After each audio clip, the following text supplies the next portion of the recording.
예배하는 저와 여러분에게 하나님의 은혜가 함께 하시기를 간절히 소망합니다. 저는 개인적인 이야기입니다만 저는 99년도 1월 달에 군 입대를 했습니다. 저 사진은 저는 없습니다. 네. 군 생활을 되돌아보면 군대와 사회의 가장 큰 차이점이 바로 계급 사회라는 거죠. 물론 사회에도 눈에 보이지 않는 계급이 존재하지만 군대에는 20대의 젊은 남자들이 계급 사회 안에서 정해진 기간 동안 개인의 자유를 구속받으며 국방의 의무를 감당해야 한다는 것이 사회와 아주 큰 차이점입니다. 그래서 혈기왕성한 시절의 20대 남자들에게 이 계급이라는 것은 마치 무기처럼 사용되기도 하는데, 그것으로 인해서 언어적인 또 육체적인 폭력을 허용받은 것처럼 남용하거나 오용하는 경우가 발생하죠. 예를 들어 밤중에 막사 뒤편 비닐하우스로 불러서 이 후임병들에게 엄한 일을 또 시키기도 합니다. 신체를 단련시킨다는 명목으로 얼차려를 주기도 하고요. 잠자리에서 후임병이 뒤척인다는 이유로 옆에서 자는 고참에게 맞는 경우도 있습니다. 참으로 비상식적인 일들이 군대라는 곳에서는 우습지 않게 행해지기도 합니다. 또한 군대는 이 비상식적이라고 생각한 군대를 참 비상식적인 곳이야 라고 생각하던 사람들도 그 안에선 똑같은 일을 행하고 반복하고 있는 것을 또 발견하게 됩니다. 이런 군대와 같은 모습을 심리학에서는 집단 지성을 가진 곳이다 라고 표현합니다. 집단화된 사람들이 모여서 이 집단 구성원들 간의 갈등을 최소화하려고 의견 일치를 유도해서 비판적인 생각을 하지 않거나 막는 것, 그것을 바로 집단지성이라고 표현을 합니다. 그래서 초등학교를 나온 사람이나 서울대를 나온 사람도 군대 조직 안에서는 비슷해진다는 거죠. 군대뿐만 아니라 조직화된 곳이라면 이와 같은 문제들이 늘 범상치 않게 일어나게 되는 것을 보게 되는데요. 그래서 객관적인 시각으로 문제점을 지적하면 조직 내에서 왕따가 되거나 모난 돌처럼 여겨져서 소외가 되는 경우가 발생하죠. 교회도 크게 다르지 않을 때가 있습니다. 그래서 교회가 조직화되어 경직되는 것을 주의해야 하는 이유가 바로 이렇게 집단화되면 세상 조직과 다르지 않는 모습을 드러내기 때문이죠. 그래서 교회는 늘 타인의 목소리에 귀를 기울여야 하고, 특별히 약하고 소외된 자들에게 관심을 기울여야 하는 곳이 교회여야 합니다. 오늘 이런 말씀을 드리는 이유는 바로 이 다니엘과 세 친구들이 포로된 바벨론은 어쩌면 군대 같은 곳, 또 집단 지성으로 똘똘 뭉쳐진 곳이고 전혀 민주적인 곳이 아닌 절대 왕권, 상하이 개념이 확실한 곳인데, 다니엘과 세 친구들은 그곳에서 모난 돌과 같은 행동을 하려고 하기 때문입니다. 다니엘과 세 친구들은 선진 문화를 배우기 위해 바벨론에 견학을 온 것도 아니고요, 관광이나 캠핑하려고 이 바벨론에 간 게 아니라 포로의 신분이 되어서 끌려왔다는 것입니다. 자신의 나라가 바벨론과 화친 조약을 맺은 것이 아니라 바벨론의 지배 하에 놓이게 되었습니다. 그런데 8절을 보면요, 다니엘은 뜻을 정했다라고 말합니다. 다니엘은 뜻을 정하여 왕의 음식과 그가 마시는 포도주로 자기를 더럽히지 아니하리라 하고 자기를 더럽히지 아니하도록 환관장에게 구하니. 다니엘이 자신을 더럽히지 않겠다고 뜻을 정했다는 것은 어떤 의미일까요? 이 먼저 뜻을 정했다라는 말을 직역해서 보면요, 자신의 마음에 두었다 라는 겁니다. 무언가 바벨론에서 다니엘에게 행하는 것과 다른 것을 마음에 두었다는 겁니다. 다른 성경 구절에서 이 뜻을 정하다라고 쓰여진 이 단어를 다른 곳에서는 어떻게 쓰였나라고 보면요, 마음에 담아두다, 기억하다, 유념하다 라고 이렇게 사용이 됩니다. 말라기 2장 2절에서 사용된 것을 잠깐 보면요, 만군의 여호와가 이르노라, 너희가 만일 듣지 아니하며 마음에 두지 아니하여 내 이름을 영화롭게 하지 아니하면 내가 너희에게 저주를 내려 너희 복을 저주하리라. 내가 이미 저주하였나니 이는 너희가 그것을 마음에 두지 아니하였습니다. 이렇게 사용되었어요.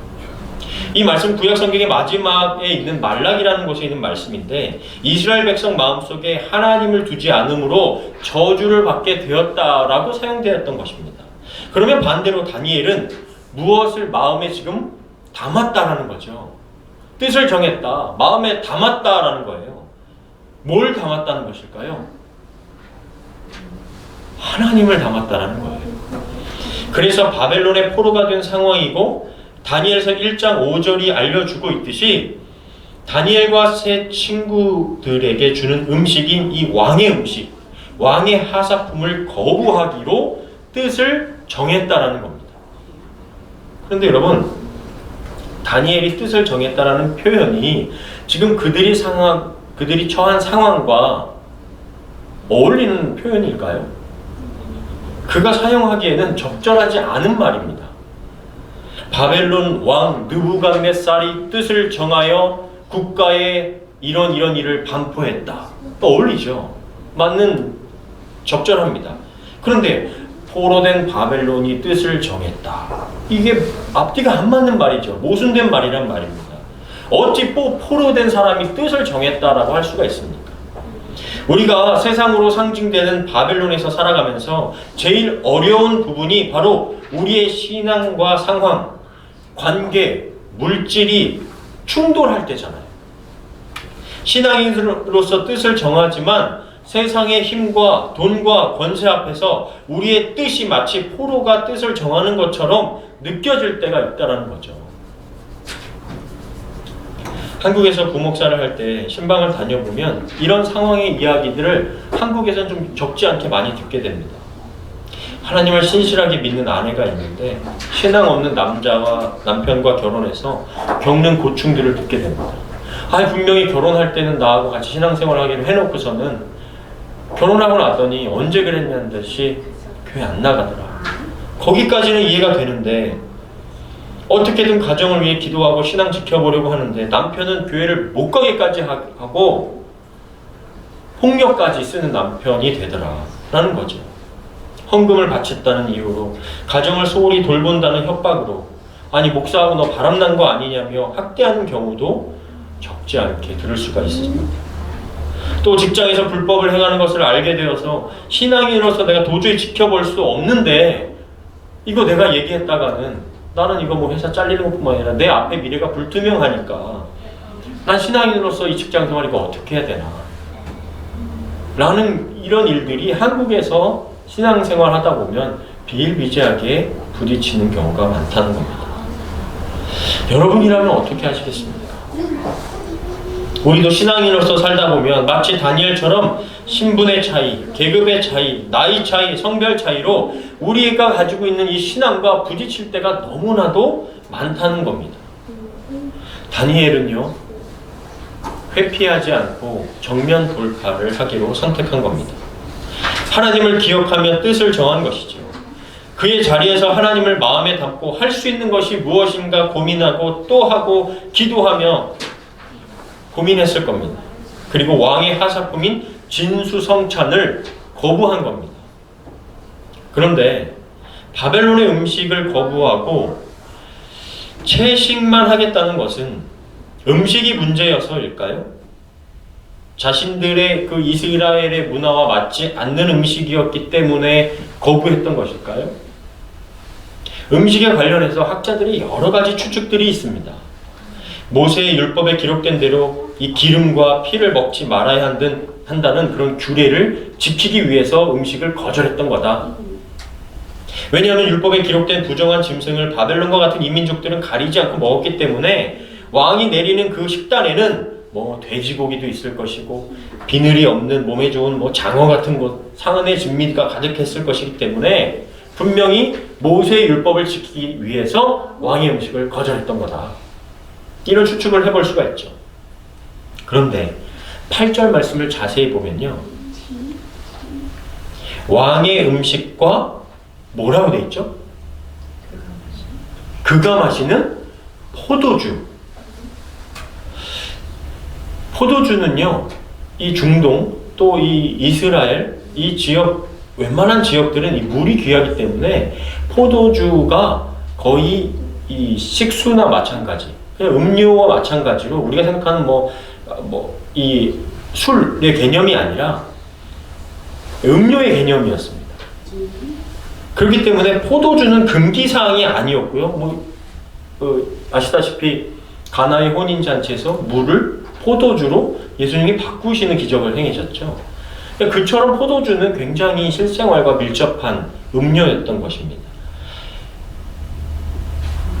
그런데 단지 율법을 지키기 위해서라고 해석하는 것은 지금 왕의 음식과 포도주가 같이 있기 때문에 뭔가 적절치 않은 해석이라는 거죠. 어색한 부분이 있습니다. 그러니까 음식이 그들의 신앙을 지키기 위한 문제 자체가 아니라는 겁니다. 또 다른 가능성은 다니엘은 왕의 음식 대부분이 이 신전 제사에서 먼저 사용된 음식일 수 있었기 때문에 거부한 것이다 라는 겁니다.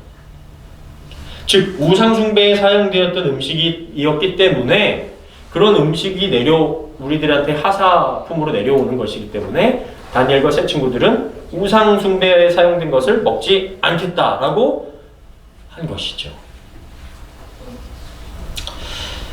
그것도 충분히 그럴 만한 이유가 되죠. 그런데 여러 가지 해석을 살펴보던 중에 제게 좀 더 신앙적으로 이게 좀 더 맞는 해석이겠구나 라는 생각이 들었던 본문이 있습니다. 그것은 바벨론의 문화의 유혹에 빠지지 않기 위해 음식을 거부했다는 것입니다. 이게 무슨 뜻일까요? 다니엘이 음식과 포도주를 거부하는 것은 음식 자체가 싫거나 율법에 위배되기 때문이라기보다 바벨론에서 주어지는 이런 풍성한 음식, 사치스러운 음식과 문화에 젖어들기 시작하면 자신들의 신앙이 혹여나 의식적으로, 정신적으로 나태해질 수 있기 때문에 조금이라도 그 가능성을 막고자 선택했다는 거예요.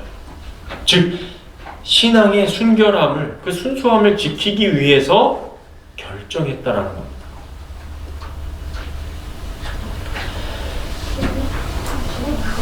독립운동을 했던 분 중에 단재 신채호 선생님이라는 분이 있습니다. 그가 한 말 중에 영토를 잃은 민족은 재생할 수 있어도 역사를 잊은 민족은 재생할 수 없다라는 유명한 말을 했습니다. 단지 땅을 뺏긴 게 문제가 아니라 정신을 잃어버리면 안 된다는 거죠. 한 민족의 정신을 잃어버리면, 역사를 잃어버리면, 정통성을 잃어버리면 다 잃어버린 거나 마찬가지예요.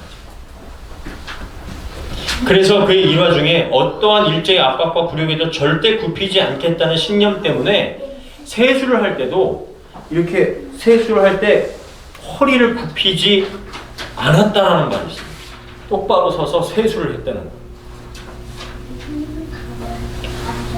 지금 생각해보면요, 이거 되게 우스꽝스러운 모습 아닙니까?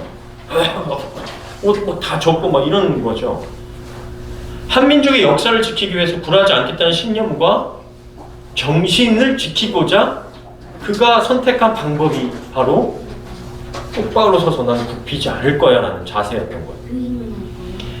또 지금은 은퇴하셨지만 안산에서 목회하신 한 목사님께서는 자기가 혹여나 피곤하거나 새벽 예배에 늦거나 또 잠을 깨지 못하는 그런 것을 막기 위해서 잘 때 아예 와이셔츠에다 넥타이를 하고 이러고 은퇴하실 때까지 잤다는 얘기가 있습니다.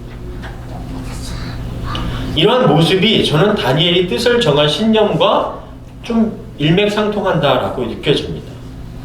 다니엘이 바벨론에서 좋은 교육 받으면서 좋은 음식 먹으면서 건강 챙기고 남유다에 도움이 되는 사람이 될 수도 있었을 거예요. 즉 음식 자체가 문제가 아니라는 거죠. 그러나 바벨론의 산의 진미와 포도주에 적응되고 취하여 그 바벨론 문화에 동화가 되면 아무래도 방탕함과 향락에 젖을까봐 뜻을 정하여 바벨론의 음식을 거절했다는 것이죠. 여러분, 우리도 이 밴쿠버의 생활, 점점 우리가 1년, 2년 이제 막 10년 가까이 오면서 우리가 한국과 조금씩 이렇게 한국식 생활과 또 한국식 사고가 조금씩 멀어지는 것들이 있습니다. 한국에서 막 좀 쫓기듯이 막 이렇게 내가 지금 열심히 살고 있는데 막 더 열심히 살아야 될 것 같고 늘 갈급하고 그러면서 하나님을 더 붙잡을 수밖에 없는 그런 갈급한 마음, 그런 것들이 밴쿠버에서는 조금 어떻게 보면 슬로우한 삶, 사람들이 좀 여유 있는 모습들, 그런 것들로 인해서 좋은 나라에 살고 있다라는 그런 말들로 인해서 우리가 조금은 신앙적으로 나태해질 수도 있다는 거죠.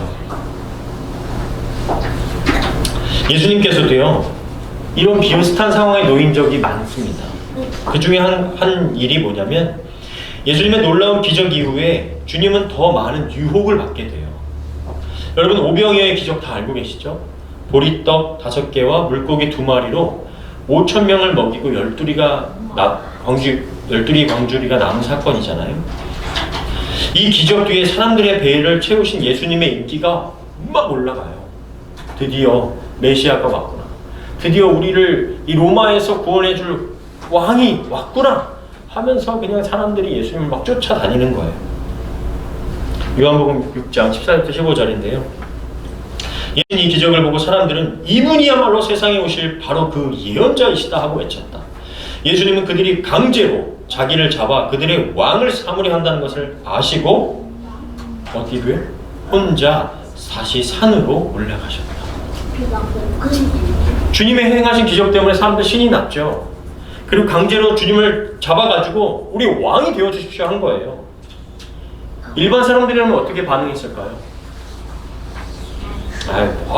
왜 이러세요 하면서 뭐 누구누구를 야 베드로 너 이제 좀 국무총리 하고 누구 요한 내 옆에서 좀 외무부 장관 해 뭐 이렇게 하고 딱딱 사람들 세워가지고 그동안 너희 제자들 수고했다, 우리 이제 해가지고 로마를 뒤엎고 이스라엘 다시 한번 새롭게 해보자. 사람들을 막 몰려왔습니다. 충분히 그렇게 할 수 있었겠죠. 군사들 다 배치해가지고 이제부터 로마를 뒤엎는다 할 수 있었을 거란 말입니다. 그런데 주님의 반응은 일반 사람들과 다르죠. 혼자 산으로 올라가셨어요. 제자들과 같이 간 것도 아닙니다. 제자들 같이 가서 그러시죠. 아유 주님, 사람들이 지금 몰려오는데요. 이렇게 해서 우리가 좀 힘을 합쳐서 이제 시작해보죠. 제자들도 그때까지 한 자리 해보려는 생각으로 가득 차 있었거든요. 이때 함께하던 제자들도 먼저 바다 건너편으로 보내셨어요. 그리고 홀로 산으로 도망치듯 피해 올라가셨어요. 여러분 이해가 되시나요? 사람들은요 유명해지길 원하죠. 내 이름 알려지길 원하고요. 내가 하는 사업이 좀 더 번성하고 잘 되고 알려지길 원해요. 성공하길 원하죠. 그래서 이번에 어떤 며칠 전 뉴스 보니까 가수들이 음원 사재기 하는 경우가 적발됐다고 하더라고요. 책을 출판하고 나서 출판사에 사재기해서 베스트셀러가 된 것처럼 꾸미기도 해요. 그게 사람들이 세상에서 알려지길 원하는 방법이잖아요. 그런데 여러분, 예수님께서 만약 사람들의 환호에 취해 인기에 취해 십자가를 버리고 왕의 자리를 취하면 잠깐의 인기 스타가 2000년 전에 이스라엘에 나타날 수는 될 수는 있었겠지만 저와 여러분 세상 만물이 죄로 인해 다 끝나버리는 거잖아요. 그래서 주님은 혼자 산으로 올라가셨습니다. 여러분, 주님이 무슨 대인기피증이 있으셔서 그런 거 아닙니다. 혼자 산에 오르셔서 뭐 하셨을까요? 왜 그 자리를 피하셨을까요? 기도하시며 아버지 앞에 엎드리시기 위함이셨겠죠. 인기와 세상 영광의 유혹에서 이기게 하시고 하나님 아버지, 저 좁은 길 가게 하여 주옵소서. 내 뜻대로 마시고 아버지의 뜻대로 되게 하여 주옵소서라고 기도하시기 위해 도망치듯 산으로 올라가셨다는 거예요. 여러분, 바벨론에 포로된 다니엘이 우리에게 주는 메시지도 이와 같습니다.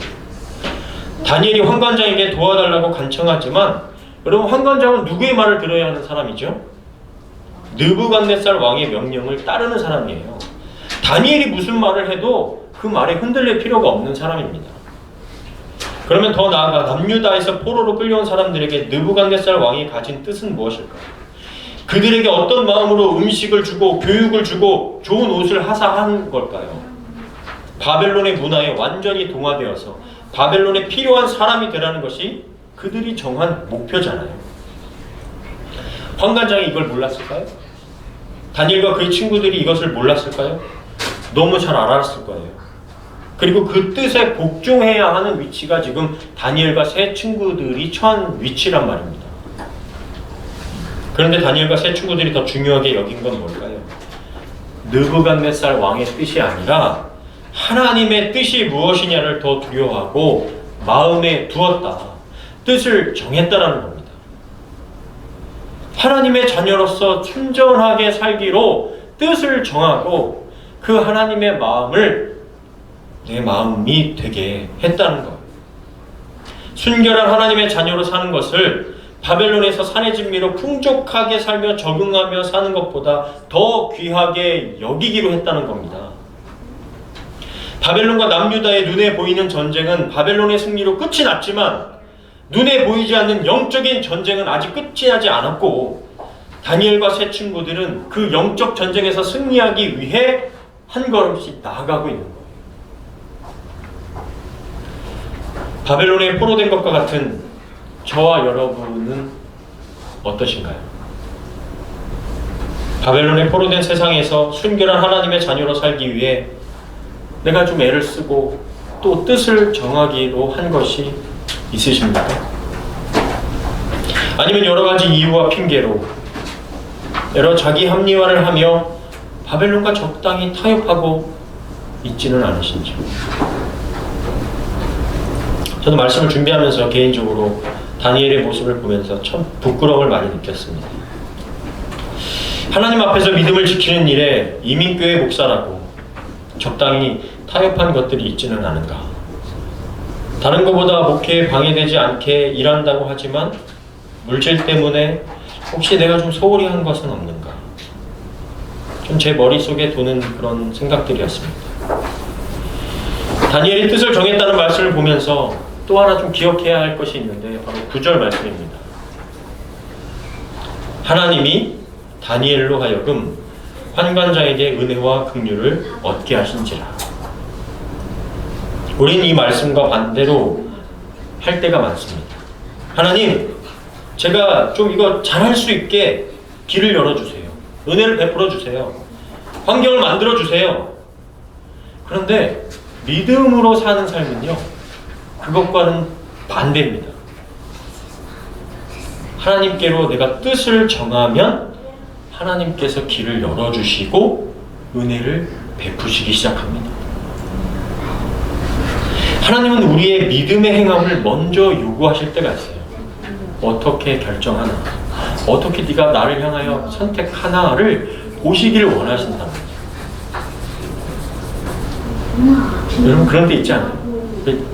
아이들이 그러니까 필요한 거를 우리 부모들이 먼저 해줄 때도 있는데 그렇지 않고 아이들이 뭔가 좀 이렇게 해서 요구하기를 원할 때 있지 않아요? 믿음의 길을 가기로 뜻을 정하면 하나님께서 길을 여시는 게 되는 것을 우리가 좀 경험해 보기를 원합니다. 믿음으로 내가 이렇게 정했더니 하나님 길을 열어주시는 것. 그게 신앙생활의 진짜 재미를 맛보고 기쁨을 맛보는 거거든요. 우리 예수가족교회와 저와 여러분이 뜻을 정하여 믿음의 길을 도전하며 나아가는 그런 교회와 성도들이 될 수 있기를 바랍니다. 그래서 하나님께서 도우시는 은혜를 경험하게 되기를 바랍니다. 바벨론에서 포로가 된 우리가 다니엘을 통해 배울 점은요, 바로 하나님께서 주시는 지혜가 필요하다는 거예요.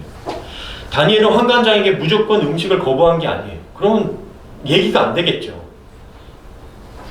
그게 아니라 열흘의 시험 기간을 요청합니다. 다니엘과 세 친구들은 자신들을 열흘 동안 시험해서 채소와 물만 먹게 하고 왕의 음식을 먹는 소년들과 비교하여 우리의 얼굴을 보고 그때 처분해 달라고 제안합니다. 그리고 그 제안을 받아들이고 열흘이 지나요. 15절 말씀 우리 같이 한번 읽어볼까요? 시작. 열흘 후에 그들의 얼굴이 더욱 아름답고 살이 더욱 윤택하여 왕의 음식을 먹는 다른 소년들보다 더 좋아 보인지라. 아멘. 이뿐만이 아니라요, 17절에 하나님이 이 네 소년에게 학문을 주시고 모든 서적을 깨닫게 하시고 지혜를 주셨으니 다니엘은 또 모든 환상과 꿈을 깨달아 알더라. 우리와 우리의 자녀들이 이런 다니엘과 같은 지혜 주시기를 소망합니다. 우리 아까 고모가 기도하셨듯이 자녀들에게 지혜를 달라고 기도하셨듯이 이런 지혜가 우리의 자녀들에게 있길 바랍니다. 그냥 단순히 세상 지식적인 게 많아지는 게 아니라 지혜가 생겨야 됩니다.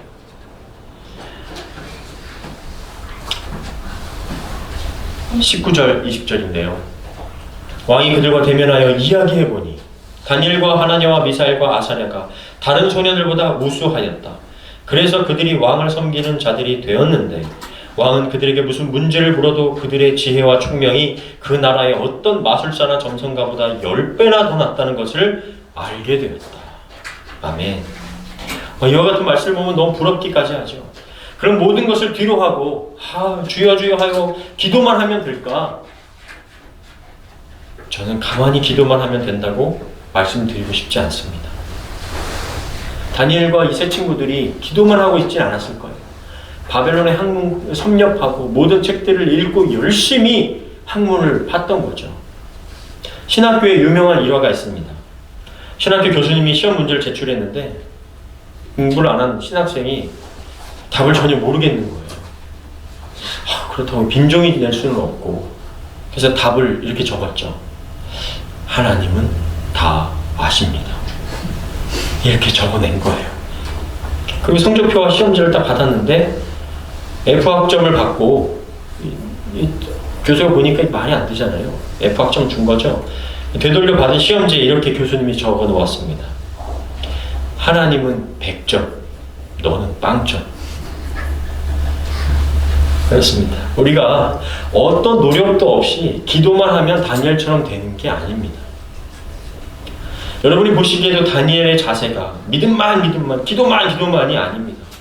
뜻을 정하여 하나님의 순결한 하나님의 자녀로 살기 위해 정말 최선과 노력을 다한 거죠. 그때 하나님께서 길을 여시고 환관장의 마음을 돌려 은혜를 받게 하시고 지혜를 더하여 주시는 것입니다. 오늘 말씀을 통해 바벨론에서 살아남는다는 것은 우리가 잘 적응하는 데 달린 것이 아니라 하나님의 자녀로서 뜻을 정하는 데 달려있구나 라는 것을 보게 됩니다. 요즘 K컬처, 세계의 대세라고 하죠. K-팝, K-무비, K-음식 등 한국의 어떤 그런 문화가 아주 대세잖아요. 그래서 가장 한국적인 것이 세계적인 것이다 라는 말이 있습니다. 저는 이 말을 좀 이렇게 바꿔보고 싶습니다. 가장 하나님의 자녀다운 것이 나다운 것이고 이 세상에서 바벨론과 같은 세상에서 살아남는 것이다. 사랑하는 여러분, 우리가 한 주간 하나님께로 좀 뜻을 정하는, 마음을 정하는 은혜가 있기를 좀 간절히 소망합니다. 2021년이 이제 얼마 남지 않았습니다.